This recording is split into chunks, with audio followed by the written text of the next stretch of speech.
All right, cool. You ready? Okay, eyes up here. We're gonna rock it out. We're gonna rock it out. So the biggest trend that I see right now that's happening is influencer marketing, how it's affecting brands very, very rapidly. I met Ross Johnson and Rachael Bell. Who introduced us? Brooks. Brooks did? Yeah. He's introduced us? Yeah. Oh, get out of here. Okay. Cool. So for some reason I was thinking, that's awesome. Yeah, so Brooks is one of our platinum members. He's in the room still. I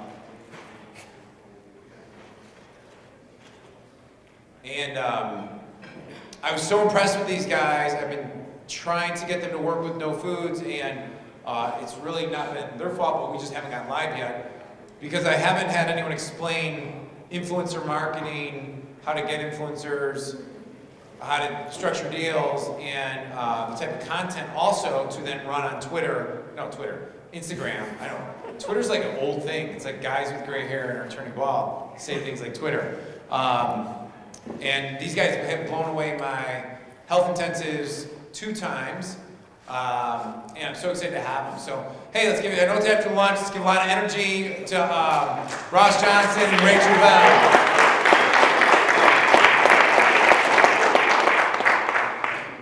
On this one? Yes? No. Okay, cool. All right. Hi guys, we're Ross and Rachael, and we run an Instagram growth and marketing agency called Trill Media. And we, over the past 12 months, have been able to generate over 1 million organic followers for our clients.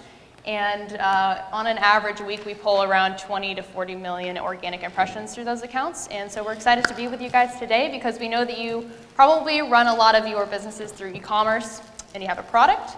And you're also probably interested in the organic side of Instagram and how to promote your products through influencers and gain trust rapidly. So we're going to show you a strategy that will work well for that. And we're just going to make it simple today. I think there's a lot of information that everyone is consuming, so we're just going to kind of give you guys one idea, one strategy that if you want to grow your Instagram organically and you have a product that you can implement with influencers and retargeting using Instagram. So the strategy we're going to go over is called the Atomic Giveaway. It's how to make a giveaway blow up with Instagram, influencers, and retargeting.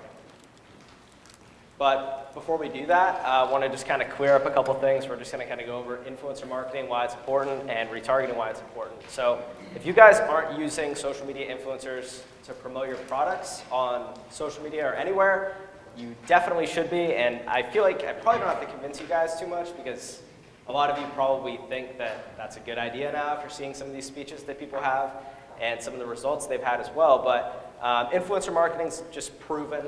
Big brands have been using it for a very long time, super effectively, and even now it's becoming less expensive as well because of social media. And now a lot of these celebrities you see on on the screen now are movie stars or musicians or something like that. And now there's a whole new class of celebrity. It's like the social media influencer who has 1 million followers, not 100 million, and they're much more affordable. You can use them in your business, and there's a lot more of them, and they're also more targeted.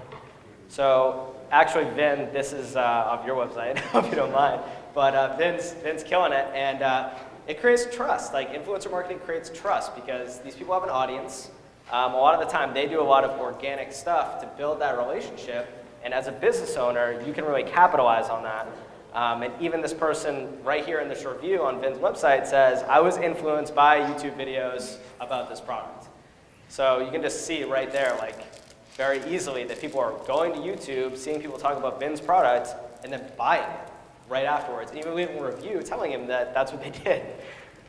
Also, people want to buy what influencers have. So I don't know if you want to go off on this part or... Yeah, so I have a lot of relationships with influencers, and they tell me how they've grown their following, and a lot of times we can just put together the patterns of what makes a raving fan base and someone that you want to promote your product. Because we all know that in social media right now, it's really easy to inflate numbers and kind of artificially create influence. But when it comes down to it, are people going to buy? Are people going to actually be moved emotionally by the influencer? And what we found is that if an influencer can create an experience for their followers rather than just post photos and videos, it's a much more powerful partnership that you can create with that influencer. And this is just like, if you go on a website like wheretoget.com, I think it's called, people are literally searching where to get XYZ outfit or where to get this jewelry that this particular influencer wore or showcased on their Instagram, right? So there's obviously a lot of influence going on, and the reason why is because people want to participate in the experience that the influencer is creating. So yeah, people want to be this girl, and they're following her to get a glimpse of her lifestyle. And this whole website, Where to Get, is mostly just people saying, where do I get this shirt that Justin Bieber was wearing on Thursday night? Where do I get this shirt that Alexis Ren was wearing? You know, and the whole site is just to find that stuff. So there's a lot of that going on that you guys can capitalize on. It's also super affordable. Like this influencer, for example, it's got 1.8 million followers. If you want to work with her, it starts at $250. Everyone in this room should be probably can afford that, I would hope. And like, it's just very easy and simple. Like, she's got a fitness audience. Pay her $250. You can get in front of that audience, get her to create content for you, like some of you guys were sharing earlier yesterday. And so it's just totally accessible today. You don't have to pay Justin Bieber $100,000 to go promote it on stage or whatever. It's also easier to discover these influencers than it ever has been before. There's a million softwares out there now. If you type in influencer marketing software, you get like 1.5 million results, because everyone is trying to compete, because they know that this market is expanding to create the software that you guys use to find these people. So that's it on influencer marketing. And you know, if you aren't using retargeting to promote your products and get people engaged with your brand, you should be. I just pulled this up. I know it's just something online, but I think everyone can agree that if you're using Facebook ads or Instagram ads, retargeting is super powerful, and pretty much, at least half of what you're doing on advertising is probably getting people on your page and then pixeling them and retargeting them in some way or another. So just like an example of what you guys can do with influencer marketing, I know that some of the people on here yesterday said you could take over an ad account. Kind of something else that you can do that's similar but a little bit different is you could pay an influencer to write like a blog post about your product, get them to create content around that, like a video or like a picture of them with like a handbag or whatever your product is. And like, as you can see from this influencer right here, like she's getting 300,000 hits on her website every month. Blog posts don't go away. People find them in Google, they stay there, you continually generate traffic on that. You can give that influencer your Facebook pixel to put on their website, create a custom audience off of that, then retarget them on Facebook or Instagram or whatever it is with a picture of that influencer, so that the people that you're targeting with your advertisement can see and associate your brand again with that influencer and create like a sale or some kind of offer to get them to go and buy immediately. If they didn't buy from her article, you can hit them again with a retargeting ad for as long as you want, because you have them on your pixel, and sell them with that influencer's image. And that's why it's always good to, like, when you work with influencers, to pay for the content as well. And I don't think he's here anymore, but Tom was talking about that yesterday, is having them create content for you and putting it in a contract so that you own that and you can use it in your marketing however you want. So that's just one example of how powerful it can be to work with influencers and then not just have them create something for you and post it on Instagram one time, but actually almost own that audience now and collect that and then make money off of it for the lifetime. That's why I think that a blend of influencer marketing, a lot of people are doing that, and a lot of people are doing paid advertising, but like Facebook ads and Instagram ads, but I think a blend of those is going to be like the future and the direction that a lot of people are going in, is getting Justin Bieber to promote something, putting him on your Facebook ad, stealing his audience, pixelating them, retargeting them over and over and over again, so that now, similar to the last guy who just spoke, your brand is associated with something else that somebody trusts. And I think you're going to get just higher conversions and everything off of that, more trust, and you also own it because you have that audience. So that's just one small example. The real example I want to give you guys, very specific to Instagram. So a lot of e-commerce brands want to grow their Instagram, right? It's a good traffic source, gets a lot of attention, and the main way that when people come and work with us, that they've been doing it is through giveaways. We're just going to give away our products. We'll do a giveaway every day. We don't care. It doesn't cost us that much money. We'll get people engaged with the brand, and we'll get more followers. We'll grow. We'll get more reach for a very little price. But the problem is, doing a giveaway just in your own audience, especially if you're like a new e-commerce brand, you're trying to grow it, is like, it doesn't get you insane results. Like you could do a giveaway if you have 50 followers, like awesome, you know? Like you're not gonna get a big result. Even if you have people tag, like somebody might tag one of their friends and then they're the winner. So it's hard to build on that. And this giveaway is really how you can build on it, get millions of impressions with your giveaway, even if you have a small audience, and then retarget everyone who engaged with your giveaway with a sale. So there's 4 components to this. One is your brand, one is another brand or multiple brands, influencers or one influencer if it's a good one, and then just your retargeting ads.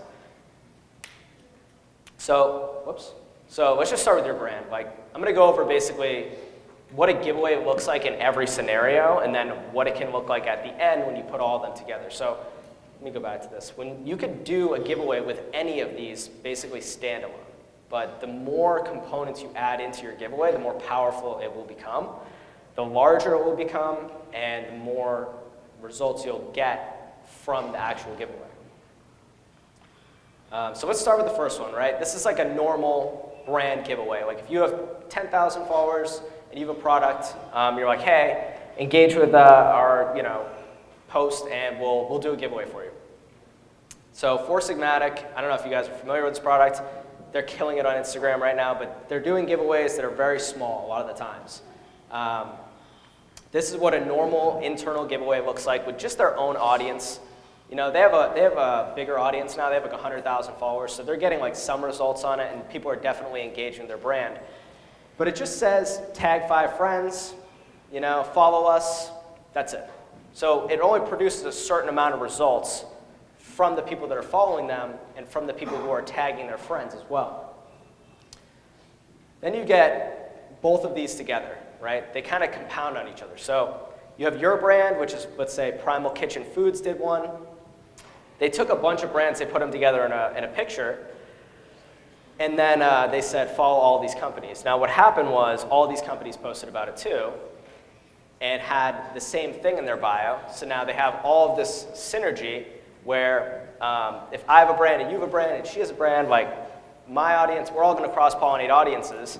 And because they're maybe not competitive products, but complementary, they're in the same niche, like maybe their followers are interested in my product and my followers are interested in their product. So it's very like targeted, like collaboration.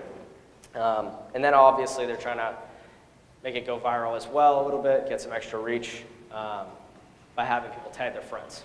The limitation with both of these past examples is that you can only ask your followers to do so much, right? So you really need to be clear about what your objective is before you do a giveaway. It can't be to like generate, well maybe it can be, but we found that it's best if you focus on one goal. Like we're focusing on growth, we're focused on sales, and your call to actions on both of those messaging will be very, very different. And so if you ask them to follow 40 accounts and then tag 5 friends and repost the image and then do that, you're lowering your chances of actually getting reach on the thing because a lot of users don't want to go through that trouble to get a $20 package of mushrooms. So you have to make it enticing. Like this is pretty enticing for all of these audiences, and you'll see a lot of giveaways like we'll show in the next example of even adding laptops and Mac computers and whatever. The problem with that though is that it's not quite targeted towards the actual niche. So we'll show you how to combine both of those in a second. Yeah, and that's a good point. Brands are only so influential too. Like you can only tell your audience to do so many things. If you're like, hey, film a video, upload it on YouTube, post it on my Facebook page, opt in with your email, like nobody's gonna do all of that stuff that like just for some protein bars or whatever, like it's just not gonna happen. So you have to make it easy, and that's bringing to the next point. Like incorporating influencers. Influencers are influential. They're probably way more influential than like a brand, especially a brand that's just starting out. So when an influencer tells their audience to do something, they can tell them to do a lot more than what your brand can tell them to do. And people will do it. People will jump through all sorts of hoops just because the influencer told them to do that and said, you're going to get a reward for this. So when you incorporate all 3 of these, it gets a little bit more powerful. Now, this is that same influencer I talked about earlier. She's got 1.8 million followers. And you can just see, like, this giveaway got 14,000 likes on it. This one got less than 2,000. So you can see that like this influencer is getting like 10 times the results for people to enter her giveaway as these brands are. But the thing is that her audience is probably interested in that brand's products, right? Like she's in the fitness space, she's in the health space. Those are all health and fitness-based products. So she's doing a promotion, and as you can see here, it says, I'm gonna give away all this stuff. To participate, go follow 42 accounts. So like, wow, right? Like, and look at how many people are doing it, right? Thousands of people are going and following 42 accounts. These other brands are like, just follow me, right? Like, just I hope you just follow me. Yeah, this is totally not an anomaly either. Like, this is a very common giveaway, and people will actually follow 40 or 50 accounts in order to get in on a deal like this. So keep in mind that when you incorporate an influencer, you can ask for a lot more, and it's not even a problem for most of their followers. And think about how much like traffic she's generating too, like so much interest. Like, I mean, this post had almost 15,000 likes. It's probably like 750,000 or a million impressions for people who saw this post when it actually comes down to it. So that's a lot of people to get eyeballs on your giveaway and on your product, and to get them to participate in saying, I want that product enough to at least sign up, follow you, go through your instructions. So that's why it's super powerful to look at what influencers are doing for giveaways. But what I don't see a lot happening is brands including influencers in their giveaways. Like if you're a brand and you only have 30,000 followers, why wouldn't you go and get 3 influencers who have 1 million followers, get them to post about your giveaway at the same time you're posting about it, have those influencers tell their audience, hop on over to this page and join this giveaway. Think about how much bigger your giveaway would be with when millions of people are seeing it than just you posting about it. And the thing is, you're giving away like the same product and everything, so you're just creating like less results when you could be tapping into someone who's already influential and piggybacking on what they're already doing. Sign up for push notifications. What? What? On Instagram? Sign up for push notifications? Yes, yeah, like, I mean, That's a right, good right. point. Like Step telling, one is asking go an influencer to ask their audience to sign up for push notifications? yeah, I have this giveaway I'm giving, blah, blah, blah. All you gotta do is go to this Fair page point. and sign up for our push notification. Yeah, it's really, you can ask for so much. You can it's ask crazy. for So much. You can ask for whatever you want, right. and that's why like we'll call this like a viral giveaway. This would just be like those 3 components without the retargeting on it. So like, you can see how it's getting more and more powerful, the giveaway over time, as you start adding these things in. So you get the multiple brands now, and you add the influencer in, and it's like you're going to get 100 times or 10 times the amount of reach, the amount of participation in your giveaway. And what's really cool about that is something that Instagram I think they released it maybe 6 months ago or something, but not a lot of people are using it. Even a lot of people I talked to today are I was just talking to some Facebook ads guys, and they're saying, yeah, we don't do a lot of Instagram engagement retargeting. But that's huge, especially when you are incorporating influencers and you're getting 1 million people to go and check out your posts on Instagram. Now you can retarget all those people. So this is like the atomic giveaway is what we're calling it. These are the 4 components. And so retargeting with Instagram, there's a bunch of different ways you can retarget people with Instagram. But the main thing we're going to focus on is just engagement retargeting or profile visit retargeting. So if you're going to do one of these giveaways with all 4 of these things, you got your brand, you got multiple brands, so you guys are cross-pollinating relevant audiences. The other brand's audience are engaging with your posts, you're making them in order to enter the giveaway. Then you're getting an influencer or multiple influencers to post about it to drive traffic back to your Instagram page. They're engaging with your content, and because of that, you're able to retarget them and create a custom audience off of the engagement or off of the people who have viewed your profile on Instagram. And because you're generating so many people to that, it's actually going to be a great audience. And because people are engaging with your product, they're saying, I like your product, so they're all relevant people. Then you do retargeting, and you blow up. So that's a little bit, I threw in a bonus here just in case I had some extra time. I got some extra time. So just an extra point I want to make, because there's so many fake influencers out there. That's how you do the viral giveaway, and that's kind of what I want everyone to walk away with today. It's just that 4-step thing. Really simple to do. But it's like, how do you find influencers then, right? Like, I don't think a lot of people here have talked about how you find influencers. Like, sure, you can reach out to them on Instagram. There's a million softwares for them, but like, there's so many fake people today. Like, how do you find people who are actually going to generate real results for you? So I'll let you do this part. Well, yeah, so next slide. Gotcha. This was a case study that another agency did on building up, some of you may have seen this, but it's hilarious because they built up 2 accounts with like royalty-free images, like it wasn't even their content, and then they bought fake likes and fake followers and fake engagement, everything, and built them up to like what, 20K, 30K? I think like 50,000 or something. Yeah, something relatively small, and then actually went out and pursued getting paid brand deals. And what happened? They got paid.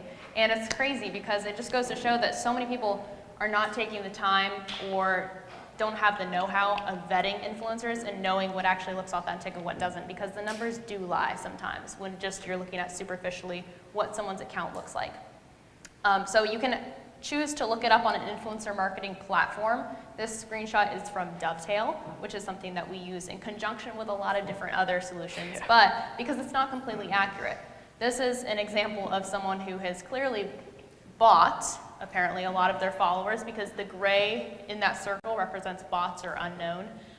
The problem with this is that it's pulling data from the followers for like different factors. Like for example, if they don't have a profile photo, then they're a fake. If they don't have a bio, then maybe they're a fake. If they don't have like more than 4 pictures, then they're a fake. And that's not always accurate, that's not always true. Oftentimes it is, but we can't rely on just this to tell the whole story. So the other option you have in conjunction to this is... Hold on, let me add on one point if you don't mind. This lady's a mom blogger. I blurred out her name. Her audience is mothers, right? 52% of her audience is under 21, which is a little bit strange for someone who has 231,000 followers and talks about being a mom. Especially like, she's for older moms too. It's not just like, if you're 18 and you're a mother now, like that doesn't, it's for older audience, like, yeah. Yeah, so that's also something you want to take a look at. And again, and the rest were men, right? And the rest were men. Yeah, well, the rest, like 20% men, 18% female. So we're like, no, this isn't quite what we're looking for. Next slide. Yeah. What's that site called? The site is called Dovetail. Tail spelled T-A-L-E. And the site's not always accurate, and that's why we're going to show you like the rest of these things, because it's always good to look at it like multi-dimensional. Yeah. Like if you just look at a site like that, like it's good. Now I can see like, okay, there's probably a red flag, like 61%. I'd probably just trust that. But like 10, 20%, I might say, I'm going to look at it somewhere else. Like, because if I thought it was good on the front of it, like, and I'm looking at the back end now, you want to just test it other ways. Yeah, totally. The other option you have is to look at trends in their following and how it increases over time. So if we're seeing something like this on the top graph, I don't know if you guys can see it that well, but you'll notice that it goes up pretty gradually, and then all of a sudden, someone gains, what is it, like 800,000 followers in 2 days. In the span of 2 days. That's either a lot of money and a lot of work, or it's just buying fake followers. Yeah, so it is the latter in this case, but if you see sudden spikes, you want to go back and see if you can track down those dates in which that happened, and socialblade.com does allow you to see which dates are covered in the spikes or the decreases. So go back in their feed and see if you can spot something that went viral. Maybe it got 3 times the amount of engagement as it normally gets, and that's a reasonable cause for a spike to happen. But if nothing happened and it doesn't look like that person got any sort of increase during that time on their organic content, it's probably not someone you want to mess with, especially if their stats do turn out to be negative on Dovetail as well or something like that. Does that make sense? Yes? Cool. So the second chart, I think that this is another example of something that happens with influencers. They do a follow-unfollow strategy, which basically just means that they go through and they follow a bunch of accounts to get reciprocity from different users, like they follow back. I'm sure most of you are familiar with that type of scenario. But then what happens is they unfollow everyone and they're left with kind of an unengaged, dead audience if they don't do it correctly, and hardly any of them do. So another warning sign is to watch if they follow a bunch of people and they unfollow a bunch of people and they follow a bunch of people and they unfollow a bunch of people, like in the thousands. You might want to watch out for their engagement and just make sure that it's a healthy amount. It's okay to do that. It's just yeah, like, it's okay, but they don't often do it right. When people are doing it like in the thousands like that, it's really not good, yeah. Yeah, it's just risky because your engagement doesn't often reflect what your audience actually is.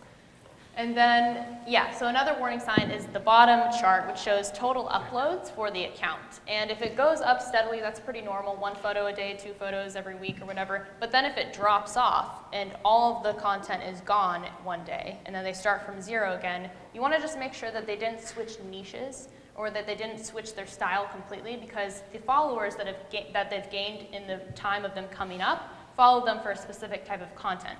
So if they're erasing all of that and changing their style completely, it either means that they switched directions and their actual following isn't reflective of what they're actually talking about now, or something else happened. Yeah, so I just want to make a couple points. This influencer in particular, I know charges over $2,000 for one post on Instagram, and they get deals all the time. So brands are working with them, and I know they're not getting results. So you just want to make sure that this is a great indicator so that that doesn't happen to you guys. You don't spend thousands of dollars. Someone who looks totally legit. Great engagement from fake people, but looks great on paper. You lose a lot of money. Also, though, like she said, like people can grow that fast. Like there's a girl recently who went super viral called the Sunday Chapter. She gained 500,000 followers in 2 or 3 days. She did a really smart strategy. She created Instagram story templates. Some other girls heard about it, and now she's like super famous for doing it, and like she's had like millions of people go to her page and screenshot her Instagram stories. So someone like that, you can tell like, okay, they're real. And then also, just to give an example of like when people delete content, it's like someone could gain 1 million followers as a vegan, then decide I'm not a vegan anymore, delete all their content, say I'm paleo now, I love meat, and then it's like, yeah, I'll do a brand deal with you, it's 10 grand. It's like, well, everyone's vegan, we're selling a meat product, but I know you're paleo now, but they won't tell you like, no, everyone who follows me is vegan, let's sell this meat product. It's like, who's gonna get sales from that? Like, you know what I mean? But people do it all the time. So it's just a good example. The one thing that you can do that never lies, and that's the actual only way to tell if someone's following is authentic and if they're growing, is by looking at their analytics on Instagram. And we don't believe that even the Instagram analytics tell like all the story. We think it's a little wonky sometimes, but this is a way to tell if they are actually getting the impressions that they deserve for the amount of engagement that they get. So if they're getting 1,000 likes on their photos, but they're only getting 10,000 impressions a week, we know from experience those numbers are wrong. That shouldn't be happening. They should get like way more impressions than that organically. But you just want to make sure that everything looks healthy, that if they're gaining 10,000 followers a month, that you should be able to get probably 1 million plus impressions out of that per week minimum. So that should be happening on the back end. This you can only access if someone has their business settings turned on. A lot of influencers, if they are getting brand deals and they're getting paid, they will have that turned on. But if they are refusing to give it over to you and give you a screenshot, then that's also kind of a red flag. Just, yeah, don't even do it. There's no reason they should be holding that from you, just so you know. All right, yeah, this is pretty straightforward. Number 4, look at their engagement. Obviously, do your due diligence or hire someone who can do that for you to measure up how many views they're getting on videos. Really easy way to tell if they're buying likes or something like that. They should be getting, a healthy amount of views for their like ratio. Also, though, like this person has almost 1 million followers. Like if you guys had a brand that had 1 million followers, wouldn't you hope that more than 1,000 people would like your content? I mean, I would, right? That's like 0.01% engagement. It's terrible. So like why, and this person again, like all these people that we're showing you, like people pay them thousands of dollars for one post on Instagram. You're expecting, you got 1 million followers, all right, we're gonna get some amazing results here. Like 1,000 people like the photo, 20 of them take action, you just lost a few $1,000s. So that's like the 4th and kind of final way that you guys can identify whether or not an influencer's fake. And again, just to kind of reiterate, tons of influencer marketing softwares out there. A lot of them are great. A lot of them, you got to dig a little bit deeper. So that's why we give you those extra tips. Yeah. Other than that, I think we got like 1 minute if anyone has a quick question, but I don't know, do you want to? Cool, go for it. I'm just curious, how scalable, repeatable is this? When we look at advertising channels, we always try to measure where the ceiling is. Could you say that a little bit louder? Sorry.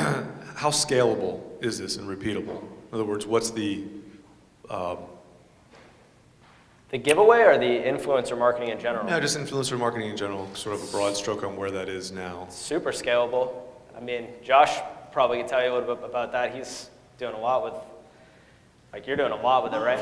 Yeah, I mean, if you look back to, Nike, and essentially it's an approachable form of doing what Nike did with Jordan and the other athletes,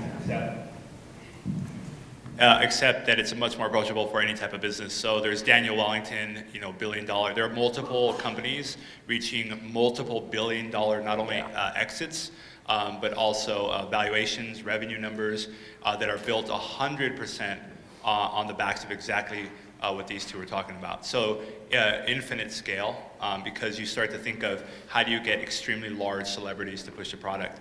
And that's exactly how Nike became a $50 billion company. Yeah, and it's also like when you get started, you do have to kind of pay your way and get people to become advocates for your brand.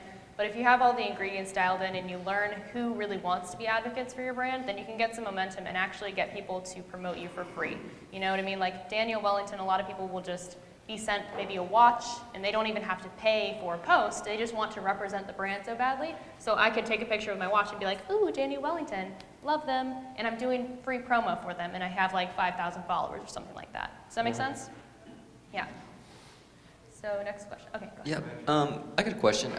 So when you do the multiple brands giveaway, are you guys the ones who put all those brands together, or how does that work? So it depends on like, No, go ahead. Okay, so you have to have relationships, or you have to have an asset that they want to share with you. So if you have 5,000 followers, but Primal Kitchen has 100,000 followers, why should they do a giveaway with you? Do you know what I mean? So you can either do a deal with a relationship, like, hey, I know Mark Sisson, I can reach out to him, I can organize this. Or if you have a following, which is why a lot of brands hire us to grow their following so that they do have something to approach another brand with and cross-pollinate audiences. Also, I just want to add one more thing. Everyone in this room is with other people who are probably great people to partner with. If you guys do have social followings or you guys have a product, like there's other people in here who probably have products that are in the same category or whatever, and that's how you get those relationships. It's just by networking and meeting the right people. Ed, do you want us to let Ryan on, or do we have a minute? No, We're over time. This is great stuff. Okay. This is great. Cool. So would you say for companies that aren't working with influencers right now, that it would be better off for them to find influencers for content first? Would that be recommended? I mean, you could, yeah. There's no reason why you shouldn't be able to do both. You know what I mean? Yeah. Like, a really good creative is going to be created by the influencer in the most authentic way they can. Like, so that it isn't just them holding, like, a detox tea, you know? Like, you know, we know that that's an ad, right? So, and the customers do, too. Customers are not stupid. So I think that it's best to go for, like, quality content, have as much discussion as you can with the influencer about that if you're hiring them for a lot of money. And yeah, and then using that over and over again and owning it. Brooks? Hey, Brooks from Fast Blast, and full disclosure, Ross and Rachel manage our Instagram, and we're getting ready to get into many influencer campaigns with them. But it made me think, because we've had, in our preliminary discussions, it's all about, we have to know people, and we need to know people, strategic people at different companies in order to do a joint giveaway. So 2 questions. One, have you found that companies will split the cost of the giveaway, for example? So if we're all joining efforts and paying this one influencer, wouldn't, like, let's say it's 5 to 10 companies, would they split the cost of that? That's who I know, yeah. Okay. And also, I just want to add on, like, if you guys don't have connections with companies, and you do have even a small following, you can reach out to them. Like, a lot of them are really open. Like, we've done that. We just reach out, and they're like, hey, our calendar's full for the next 2 months, but, like, yeah, we can, let's talk in, like, a couple weeks or whatever. You just set something up in the calendar, and that's just the way that it goes. Right, and I'm just thinking, even the people in this room, between some of the different Facebook groups that we're all in, I mean, I don't see why we all can't connect together and say, hey, I'm interested in doing something like that and collaborating that way. And the other thing I was going to mention is just the power of ubiquity. And I know that you all have a lot of experience with influencers aren't going to do things at a consistent time, but I don't know, have you all ever tried that or thought about if you were to do these influencer giveaways, what if you just did it at, I don't know, 10 a.m. on a Wednesday, and it's like, holy cow, everywhere I look, I see this. I don't know, what are your thoughts on that? Like, you just do it with, like, so many influencers? Yeah, that it's just everywhere and everyone has, yeah, I mean, obviously, that's the whole point behind it. It's like, the more things you involve, like, the more brands you involve, the more influencers you involve, like, yeah, the more results you're going to get with it, especially for retargeting, like, because then you capture all of it. Yeah, back on the giveaway, 2 quick questions. One is, are they joining the contest, the giveaway, exclusively on Instagram? Is there any ways to capture their email address, or are you not even trying to do that? And then the follow-up question is how do you pick a winner? Well, it's super easy to pick a winner. I mean, you can just say, we're picking a winner at random. Yeah, I mean, it doesn't have to be complicated, but I mean, it's not even necessary to capture their email because of engagement retargeting. That's kind of the whole point. It's like, it's easy to retarget now and hit people with ads, and they're already basically saying, like, I like your product, I want it. And you just can re-hit them with ads because you already have that audience built. So, I mean, yeah, you could have like a giveaway where someone engages with your post and goes and opts in too. Might be a little bit tricky, but there's almost like no need because you're probably just going to be getting a lot of your sales through advertising. Like, a lot of people in this room are really heavy on the Facebook ads, probably driving a lot of their business right now. So you can retarget on engagement for a specific post right now. I don't think so. You have to own the post. It has to be in your account if you're going to retarget that, right? Yeah. Yeah, so you can't just like retarget the influencer's engagement. So the key then, yours. Yours. The key is to get them to drive engagement to your page. Yeah, if they go to your page, Yeah. then you can retarget that person. Yes, right? Yeah. that's how you enter. Now, Josh and I were talking, Josh is going to be on the panel in a little bit, but like when I heard these guys speak, to me, this was media buying. I was like, this is just media buying. This is like going out and renting 30 email drops. You're spending $1,500 per email drop, but now I'm just doing it with influencers. This is amazing. Like, this is just very, when I look at it from a mathematical perspective, I thought this was like a no-brainer. This is great. It's great. Cool. All right, let's give it up for these guys. How about it?